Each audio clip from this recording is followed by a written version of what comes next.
of no for 2019 Most borrowed. in the biggest library systems in all the top Canada's biggest cities. So they took all the biggest cities in Canada, took all the library books. Okay, whose book was checked out the most? That would be 50 Shades of Grey, the biography of Justin's beard. That'll be next year's. No, pardon me. It was Michelle Obama's memoir, Becoming. She won a fucking Grammy for the audiobook on that. Yes, she did. So the actual book was checked out of Toronto libraries 5,860 times, while the digital copy was borrowed at least 6,632 times. Now, what's interesting about that number is 6,632. If one more person borrowed it, that's 6633, which is 6 and 6. So yeah. I just put that. She is like the new Diana. People Pretty much just love her. I've never really heard her speak. I don't know what her whole deal is. Oh, she's much like her husband, a very great speaker. She absolutely, I would put her up on the, maybe not quite in the same, same loft as Princess Diana in the sense of what she's done, but Michelle Obama is just, she's a very classy, well-spoken woman. Definitely wears her heart on her sleeve to an extent. She deals with some really good topics, a lot of stuff to do with bullying with kids, things like that. How to bully kids or to not do that? Well, both. Don't want to offend. She's still a liberal, so you don't want to offend anybody. She does a lot of good stuff on bullying, like how you should do that. How you should bully them. How to bully and get away with it. It's really funny. She looks like a bully. I've never heard her speak. I should actually look into her. She's getting very, very popular. And who knows, maybe pretty soon there'll be the conversation of, can a black woman run the White House? Wrong. It could happen. Absolutely. Never in our lifetime. I'm so surprised they didn't just call it the Black House while he was in there. That just would have been great. You know what? We're spending the defense budget on spinny rims, bitches. That just would have been the best. Best. Oh, yeah, right? You just fuck now.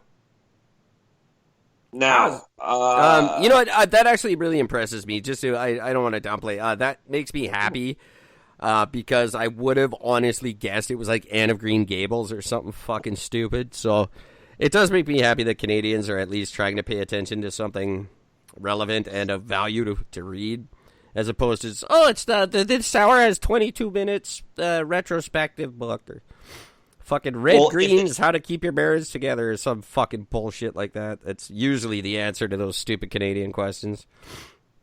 Well, how about the number one book that was rented out of Halifax's biggest library? It's called, I just got to get this out before I forget. I already closed the window down. It's called Man Dog, For Whom the Ball Rolls. It's a children's book. That absolutely makes total sense. For whom the ball rolls. I actually heard that. That is really annoying. Well, Halifax, I don't know. Listen to our show and I won't make fun of you. That's all I can say. No one out east seems to want to listen to us, so until they do, they're just not going to get it. That's right. So if you have any friends that live east of Ontario, Quebec area, please tell them to tune in to Eric and Gord, What If We're Right, on all kinds of stations and channels and websites. We are now on Apple Podcasts all the time. We are on Podcast Addict, which is a site that we're on. I don't want to say anything about it because a lot of people listen to us on it.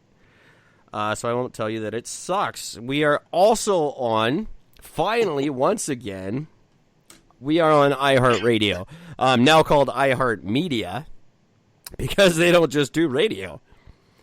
They do all kinds of media. But you can find us on iHeartRadio. And then you can go and give us reviews and ratings on Podchaser or Chartable. If you don't like Apple, there's plenty of places to review and give us stars and give us Instagram likes and Facebook pokes and all that shit. It all counts to making this show better for you guys. And listen to an episode from a year ago and see where we are now.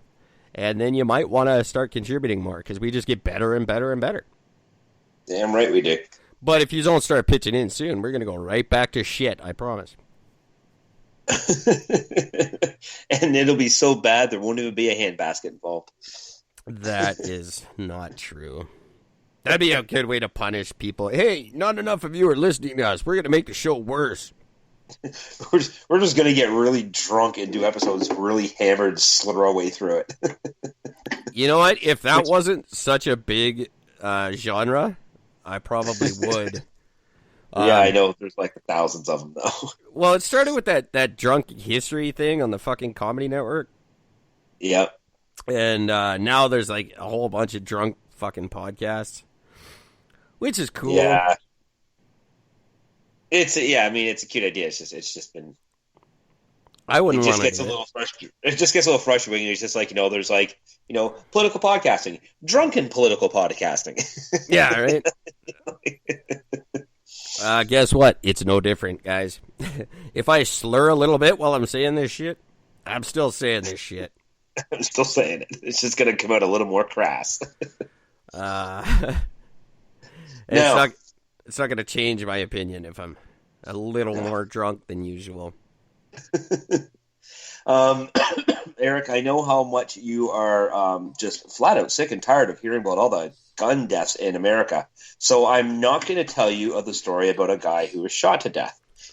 Instead, I'm going to tell you about a man who accidentally killed his neighbor with a crossbow while trying to save him from a dog. Yeah, it makes perfect sense. There's this dude being attacked by a dog, and the guy, his neighbor, ended up pulling out a crossbow and to shoot at the dog.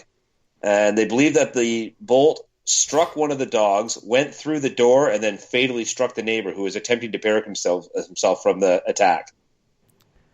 So a 27-year-old guy is dead because the guy shot a crossbow.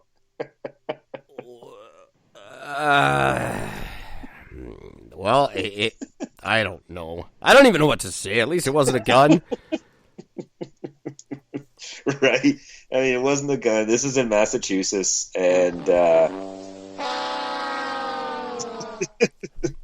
what you get. I just saw that, and I thought that was amazing. So yeah, I'll save you. I'll kill you. Whichever. Yeah, that dude is pissed right now, right? If there's an afterlife, that guy is fucking choked. Like, dude, what the fuck did you just do? Not only that, but the guy was a father, and his son was in the house when it happened. First of all, why do you have a crossbow? Nobody should have a crossbow. Let me just go on record as saying it. No one should have a crossbow. Never in your life do you need a crossbow, and you're going to kill a neighbor with it. No matter what, eventually one of your neighbors is going to die because you own that fucking thing. Never is there an instance in life where anyone said, "Quick, get my crossbow." Like, you don't ever fucking need that crossbow. No, you're never going to hear. Will never. Oh, thank God you showed up with that crossbow. Has never been said since medieval times. Well, no, I bet you there's a couple of frat houses that said that before somebody got shot by it. And even then, in medieval times, they were like, "Really? You don't crossbow, really? Like that guy got made fun of in medieval times. Oh yeah, People are like, why we a got crossbow? cannons. You're using a crossbow. Get a sword, you fucking idiot. They probably said that a lot in medieval times. Like, why can't you just be normal? Who needs a fucking crossbow? But nowadays, die from scurvy. What are you thinking? You don't die from a crossbow. don't. It's a stupid fucking invention. So yeah. No, I meant to talk about this one. I believe it was almost last week now, but we just didn't get a chance on the episode. So a little bit of world news. We all know how much big supporters of the Christian faith Eric and I are, and how much we think that no harm ever comes with dealing with the church. So in Tanzania, 20 people were killed in Tanzania church stampede. So what actually happened is this, again, I don't want to give the guy's name away because he's truly a piece of shit. But he's he refers to himself as the apostle, and he was giving this giant speech in front of a whole massive crowd of worshipers that was attending a prayer ceremony. And what he had done was at one point he had pulled out what he said was holy oil, and he poured a little bit on the ground. And he told everybody in the crowd to touch it with their foot in order to be basically healed. And so there was a massive surge, and a bunch of people got crushed to death. A bunch of people got injured. It was a. Oh, was that not the funny part? Well, no, because the funny part is the preacher, right after all this shit happened, he fled the scene and disappeared and was arrested the next day at a port city of Dar es Salaam, trying to flee the entire thing. But they caught him, and he is going to be charged and everything else. He's got to answer to these things. And wow. Usually a priest will always stand up and be like, whatever. This motherfucker actually tried to run, so. It was God's will. God bless him. God bless him. It was God's will. You can't argue with God's will. That's right. God wanted 20 people to die to touch some oil on the floor. What was his? It was holy oil?